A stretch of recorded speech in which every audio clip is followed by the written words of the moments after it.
Bonjour à tous, je suis ravi de vous retrouver à nouveau pour une vidéo qui sera consacrée aujourd'hui aux contraintes du Haut Conseil de stabilité financière et aux solutions qu'on va pouvoir envisager pour contourner ces contraintes et pour continuer à investir, notamment à partir du 1er janvier 2022 qui correspond à la date d'entrée en vigueur de ces recommandations qui sont devenues des obligations maintenant pour les organismes financiers. Donc comme vous pouvez le voir sur le sommaire, on va évoquer de nombreux moyens, de nombreux outils, de nombreuses stratégies et qui vont pouvoir nous permettre, selon notre objectif, selon notre profil, de pouvoir contourner les contraintes donc, du Haut Conseil de stabilité financière qui sont venues alourdir les difficultés déjà existantes pour certains à pouvoir se faire financer un projet immobilier. Donc avant d'évoquer ces différentes stratégies, ces différents outils, on va commencer par évaluer les conséquences de ces contraintes HCSF. Alors déjà, le HCSF, qu'est-ce que c'est? Donc on l'a dit, c'est le Haut Conseil de stabilité financière. C'est en fait une autorité macro-prudentielle française qui est chargée tout simplement d'exercer la surveillance du système financier dans son ensemble. Le but, c'est de préserver justement la stabilité et la capacité de ce système financier à assurer une contribution soutenable à la croissance économique. Autrement dit, le HCSF, il a pour mission tout simplement de prévenir le risque systémique, c'est-à-dire un dysfonctionnement du système financier, soit dans son ensemble, soit dans une large partie, qui pourrait conduire tout simplement à une dégradation de sa capacité à assurer sa fonction fondamentale, qui, on l'a dit, est le financement de l'économie. Donc pour mener cette mission, le HCSF, il a différents pouvoirs. Il a différents pouvoirs et il va pouvoir utiliser différents instruments, notamment des instruments d'influence pour communiquer, pour publier des avis qui permettraient de signaler un éventuel risque. Le HCSF possède également des instruments intermédiaires qui permettent tout simplement d'émettre des publications de recommandations, d'où la notion de recommandation du HCSF. Et également des instruments contraignants, et c'est là où on est concerné, nous, en tant qu'investisseurs immobiliers, puisque à partir du 1er janvier 2022, on est sur des contraintes, des obligations, avec une dimension juridique qui va permettre au HCSF tout simplement de contraindre les organismes financiers à appliquer ce qui était jusqu'à présent appelé des recommandations. Donc concrètement, quelles sont les conséquences de ces contraintes HCSF ? Tout d'abord, le taux d'effort des emprunteurs de crédit immobilier ne doit pas excéder 35%. Il y a également la notion de durée d'emprunt qui ne peut excéder 25%, avec toutefois la possibilité d'effectuer un différé de 2 ans pour arriver justement à une durée maximale de 27 ans. Donc on l'a dit, il s'agit d'obligations. Toutefois, il faut savoir que les sociétés de financement vont pouvoir déroger à ces critères, à ces obligations, pour ce qu'on appelle une marge de flexibilité qui pourrait aller jusqu'à 20% de la production de nouveaux crédits. En sachant que parmi ces 20% de flexibilité, 80% de la flexibilité maximale sera réservée aux acquéreurs de résidences principales. Autrement dit, pour un investisseur locatif, ces marges de flexibilité ne vont concerner en réalité que 4% des dossiers de crédit immobilier. Donc il convient naturellement pour un investisseur immobilier de tout mettre en œuvre pour pouvoir faire partie de ces 4% d'exception. Puisque même en prenant en compte les revenus locatifs de nos investissements passés et environ 70-80% des futurs loyers d'un éventuel projet à financer, on atteint rapidement le taux d'effort de 35%. Alors une petite précision par rapport au loyer pris en compte, vous verrez qu'il y a des banques qui, pour s'adapter à ces contraintes HCSF, ne pondèrent plus les loyers des projets immobiliers à financer et prennent 100% des revenus locatifs prévus. Voilà, maintenant on va rentrer dans le cœur de cette vidéo en abordant justement les différentes solutions, les différents outils qui vont nous permettre de pouvoir contourner ces contraintes HCSF et de pouvoir continuer notre parcours d'investisseur. Première stratégie, l'arbitrage. Alors l'arbitrage, c'était justement le sujet de la vidéo précédente. Donc pour ceux qui souhaitent étudier en détail justement le levier de l'arbitrage et savoir à quel moment il est judicieux de l'utiliser, n'hésitez pas justement à consulter cette vidéo. Concrètement, l'arbitrage, ça va vous permettre, en revendant un bien de votre patrimoine, de baisser tout simplement votre taux d'endettement Pourquoi? Eh bien parce qu'en revendant un bien qui est donc sous crédit, vous allez rembourser le crédit, vous allez solder le crédit et vous allez naturellement faire baisser votre taux d'endettement. Vous allez en plus récupérer du cash puisque vous allez probablement effectuer une plus-value, mais même sans compter sur une plus-value éventuelle, vous allez tout simplement récupérer tout le capital qui a été amorti pendant la location de ce bien. Et donc naturellement, avec du cash et un taux d'endettement qui est plus faible, eh bien, vous allez pouvoir vous positionner sur un autre investissement qui sera probablement plus important. En sachant que vous allez pouvoir répondre favorablement aux exigences actuelles des banques concernant l'investissement locatif, puisque la plupart des banques aujourd'hui exigent au minimum un apport pour les frais d'acquisition. Donc concrètement, si vous êtes bloqué par les contraintes HCSF, l'arbitrage, c'est vraiment un outil qui peut être tout à fait judicieux. On évoquait l'apport. L'apport peut être un outil très pertinent pour justement s'adapter à ces contraintes.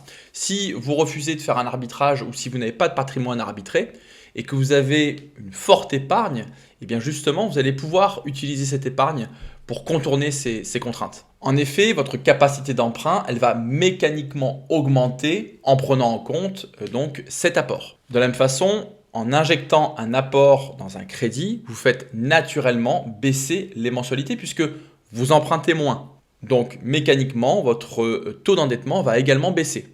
Et encore une fois, on l'a dit, l'apport va vous permettre de répondre favorablement aux exigences bancaires actuelles. On verra un peu plus tard dans la vidéo d'autres façons d'utiliser de l'épargne pour obtenir un crédit. Troisième outil, il s'agit de la MLH, donc de la main levée hypothécaire. En fait, c'est un peu une combinaison des deux outils que nous avons vus précédemment, à savoir l'arbitrage et l'apport, dans le sens où, grâce à cette stratégie, vous allez pouvoir générer du cash en procédant en arbitrage et en revendant par exemple un lot d'un immeuble.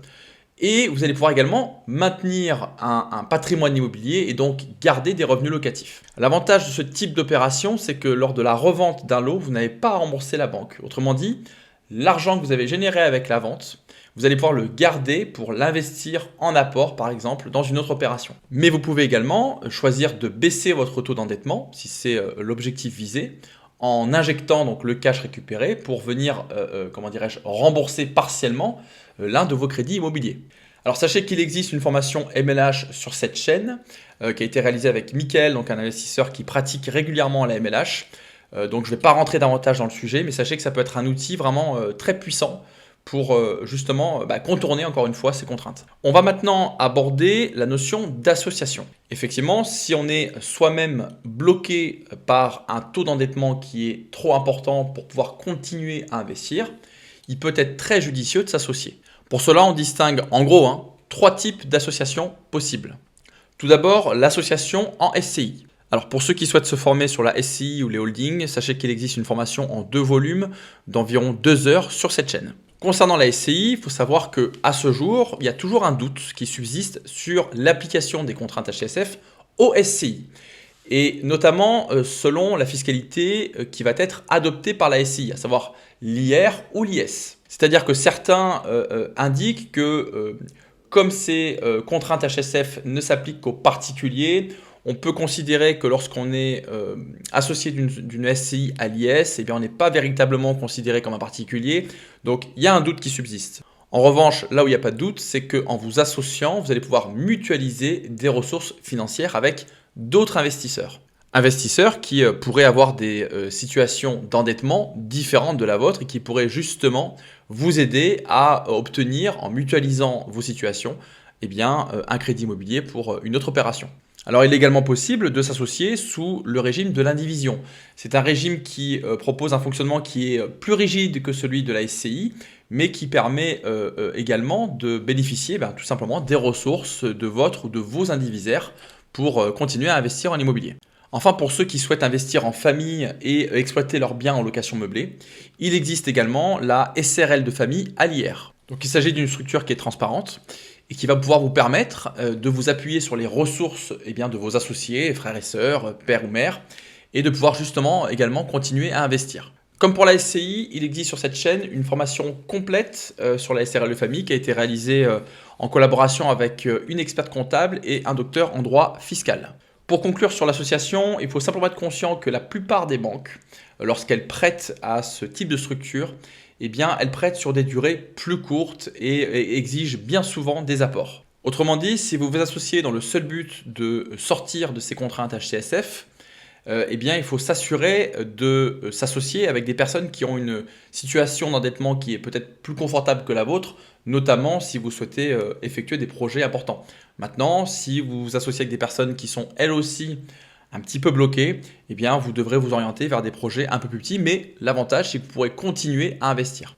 On va maintenant parler de l'investissement locatif qui serait exercé via une structure commerciale. Autrement dit, de manière professionnelle. Tout d'abord, ce qu'il faut savoir, c'est que si vous exercez votre activité immobilière de location de manière professionnelle au sein d'une structure commerciale, eh bien, naturellement, vous ne serez plus concerné par les contraintes HCSF. En effet, vous serez financé via un crédit professionnel avec des règles qui sont propres à chaque banque. Et généralement, on nous demande un apport et on est financé sur une durée plus courte qui généralement est limitée à 15 ans. Pour exercer cette activité, il existe différentes structures. Alors, ça va dépendre de votre profil, ça va dépendre du nombre de personnes qui évoluent au sein de votre structure.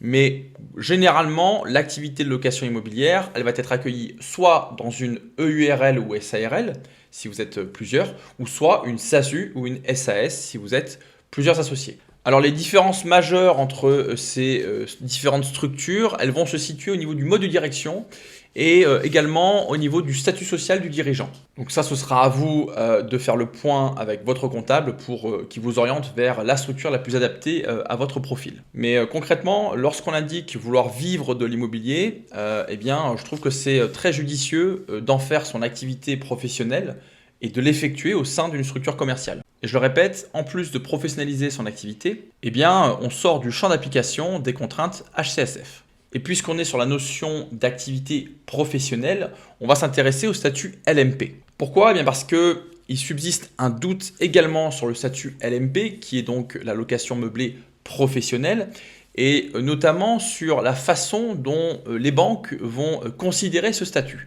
En effet, comme le fait remarquer très justement Monsieur Guillaume Fontenot du blog Patrimoine, d'ailleurs blog très intéressant et très pertinent que je vous invite à lire régulièrement. Et donc son interrogation est tout à fait pertinente. En effet, pourquoi un loueur meublé professionnel qui cotise au SSI, donc à la Sécurité sociale des indépendants, ne serait-il pas lui aussi considéré comme un professionnel et ne pourrait-il pas prétendre également à un pré-professionnel qui n'est donc pas concerné par des contraintes HCSF. Donc on va être très attentif à la manière dont les banques vont considérer ces loueurs meublés professionnels, notamment lorsqu'il sera question de leur appliquer ou non ces critères d'octroi de crédit. Et si ce n'était pas le cas, eh bien effectivement, il faudrait considérer le LMP justement comme une solution pour contourner ces critères HCSF. On va maintenant s'intéresser aux locaux commerciaux. En effet, quand on étudie la notice d'application des recommandations HCSF, il est clairement indiqué que ces contraintes ne sont censées s'appliquer qu'aux locaux à usage d'habitation. Autrement dit, en théorie, on pourrait investir dans des murs commerciaux sans être, concerné par l'application de ces mesures. Reste à savoir, bien évidemment, comment les banques vont, considérer ce type d'opération. Mais en théorie, on serait exclu de ces contraintes si on effectue un investissement sur des murs commerciaux. Voilà, on va maintenant parler du remboursement anticipé. Si par exemple, vous ne parvenez pas à obtenir de financement, mais que vous disposez de trésorerie ou d'épargne de côté, vous avez la possibilité d'effectuer ce qu'on appelle un remboursement anticipé, qui soit partiel ou total, de votre emprunt bancaire. Ça va vous permettre de diminuer ou de gommer totalement vos mensualités de crédit, et donc mécaniquement de faire baisser votre taux d'endettement. C'est pourquoi il est judicieux d'anticiper ce genre d'opération et de toujours négocier, lorsqu'on obtient un crédit bancaire, de négocier l'absence d'IRA, c'est-à-dire l'absence d'indemnité de remboursement anticipé, le cas où nous souhaiterions justement procéder à un remboursement partiel ou total. Et c'est également naturellement le cas lorsqu'on effectue un arbitrage. Il est toujours plus agréable d'éviter de devoir payer des indemnités de remboursement anticipé à sa banque. Donc je le répète, anticipez et ayez toujours une vision long terme. Alors là, on va dire un petit mot sur le paiement cash. Alors c'est vrai que cette vidéo, elle a pour sujet de s'intéresser aux mécanismes, aux outils pouvant permettre de contourner les contraintes HCSF pour obtenir un emprunt. Mais vous allez voir que parfois, de payer cash un bien, ça peut vous permettre justement plus tard d'obtenir un crédit. Ce sera développé un peu plus tard dans la vidéo plus précisément, mais très clairement, quand on est bloqué et qu'on n'obtient plus de crédit, si on a du cash, effectivement, il y en a qui ont assez de liquidité pour pouvoir acheter un bien cash. Alors c'est vrai qu'on va se priver naturellement de l'effet de levier bancaire qui est quand même très puissant, mais parfois on n'a pas le choix et donc il n'est pas interdit lorsqu'on est bloqué ou alors lorsqu'on a un profil qui est vraiment défavorable ou une situation qui est défavorable vis-à-vis des banques, de procéder à un achat cash pour justement continuer à enchaîner les investissements. L'avantage, donc on le verra tout à l'heure, c'est qu'un bien, lorsqu'il est entièrement payé, il peut être utilisé pour effectuer ce qu'on appelle un crédit hypothécaire. On reviendra sur cet élément dans quelques instants. Avant ça, on va aborder le crédit in fine. Alors, qu'est-ce qu'un crédit in fine ? Contrairement à un crédit qui est dit amortissable, où le capital emprunté il est remboursé mensuellement, il est amorti mensuellement, un crédit in fine prévoit tout simplement que le capital soit remboursé en une fois à la fin de la durée du prêt. Et pendant toute la durée du prêt, seuls les intérêts seront dus donc mensuellement. Alors, c'est à combiner avec ce qu'on appelle un nantissement, et on reviendra également sur le nantissement dans quelques instants, afin justement de garantir le prêt auprès de la banque prêteuse.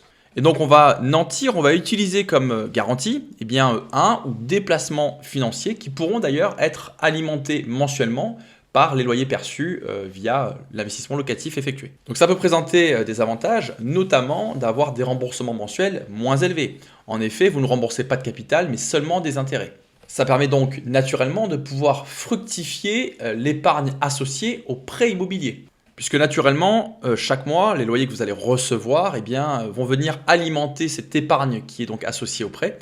Et donc, bien évidemment, chaque mois, votre épargne va grossir. L'idée, c'est qu'en fait, à la fin du prêt, l'épargne, elle soit suffisante pour venir payer donc en une fois le coût du prêt que vous avez obtenu. Mais l'objectif, évidemment, c'est d'obtenir une épargne à la fin de la durée du crédit qui est supérieur au prix que vous devrez régler. Alors il faut savoir également qu'en cas de décès, il y aura une protection des ayants droit.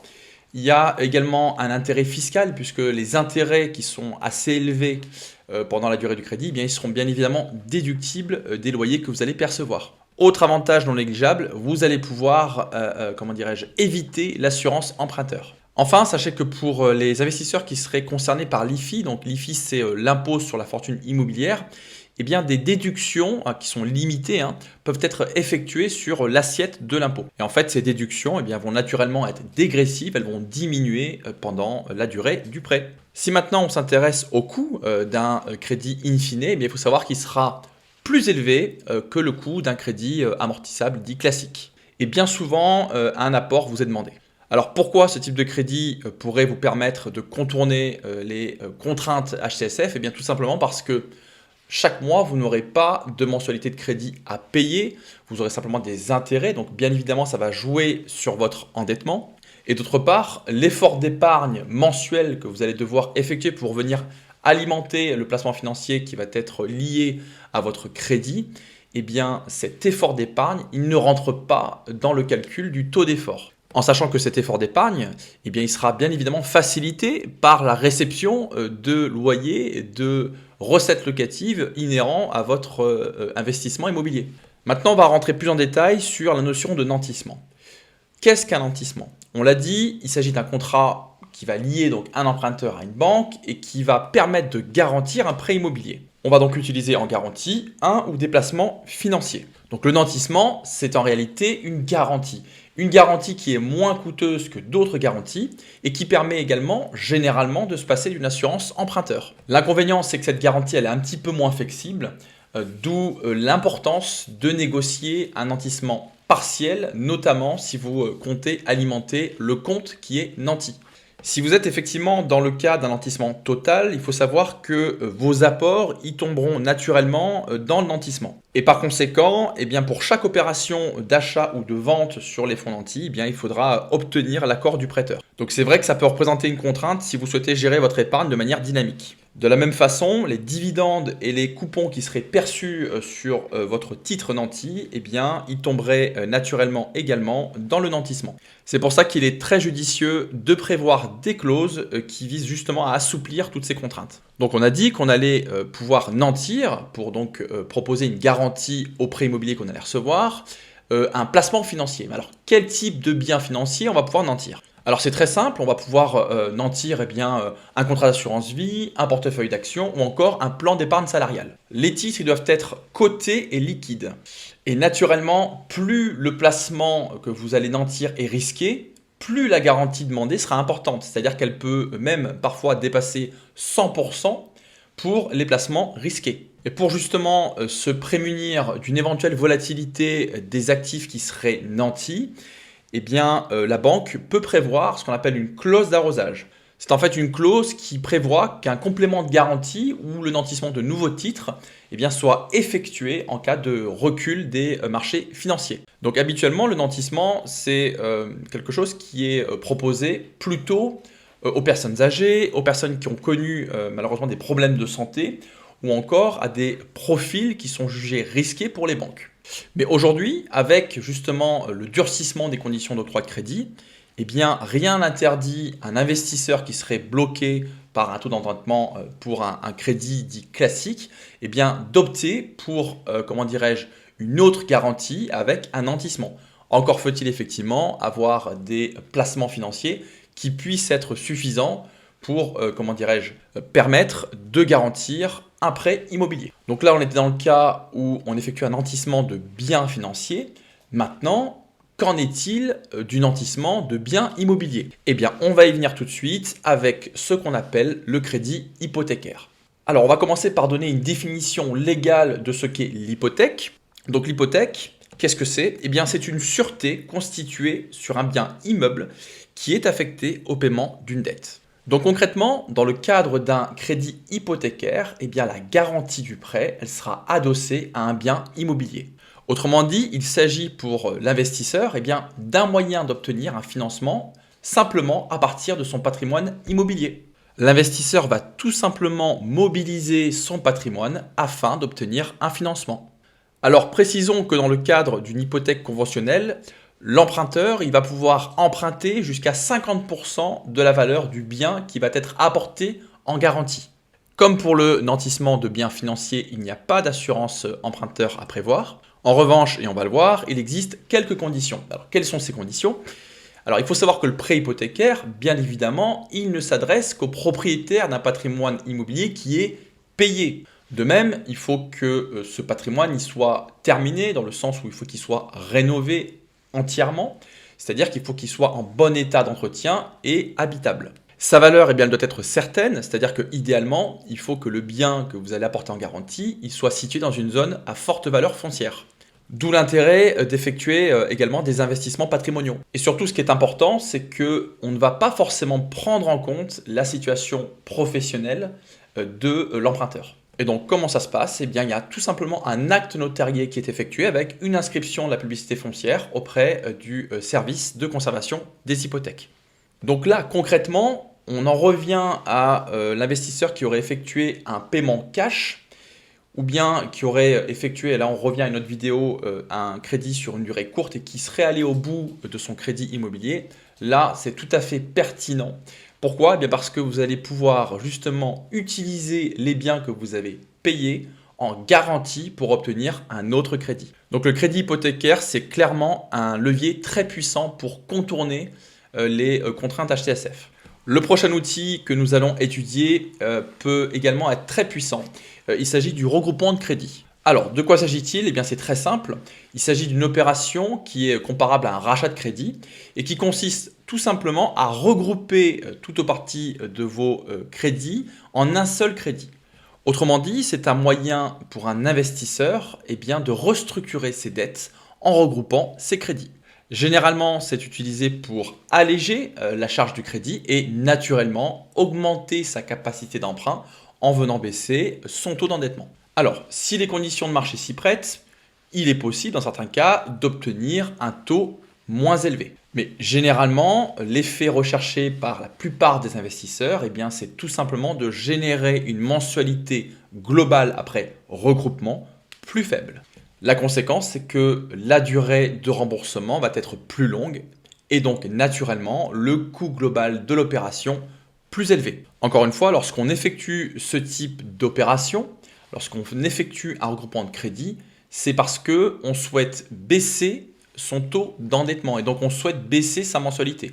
Donc il faut hiérarchiser, on va dire, les intérêts. Si l'intérêt c'est de débloquer une situation pour pouvoir emprunter, eh bien même si le coût est plus élevé, il est peut-être judicieux d'effectuer un regroupement de crédit. Alors sachez que si le rachat il comprend des crédits immobiliers et des crédits à la consommation, pour qu'un taux immobilier soit appliqué au rachat global, il faut que la part de l'immobilier dans le montant global à regrouper excède 60%. Et dans ce cas, vous pourrez donc naturellement bénéficier d'un taux immobilier. Alors je le répète, le regroupement de crédit, ça peut vraiment être une solution pour faire face à ces nouvelles réglementations et ces nouvelles conditions d'octroi de crédit. J'ai pu échanger à ce sujet avec Kevin de la société Mon Partenaire Bancaire, qui est donc un courtier. Et d'ailleurs, je précise que je n'ai aucun partenariat avec cette société. Et j'ai pu, en visionnant des simulations, me rendre compte que c'était un levier vraiment puissant, puisque ça permettait à des investisseurs qui étaient totalement bloqués de pouvoir procéder à des investissements locatifs et donc poursuivre leur parcours d'investisseur. Donc si ça vous intéresse, n'hésitez pas à contacter Kevin donc, de Mon Partenaire Bancaire, qui est donc un courtier qui est spécialiste des profils investisseurs immobiliers. Je vous mettrai d'ailleurs en description les moyens pour le contacter. Autre solution pour continuer à investir, on l'a dit, c'est prévu dans les recommandations HCSF, la résidence principale, elle peut permettre d'être exemptée des contraintes HCSF.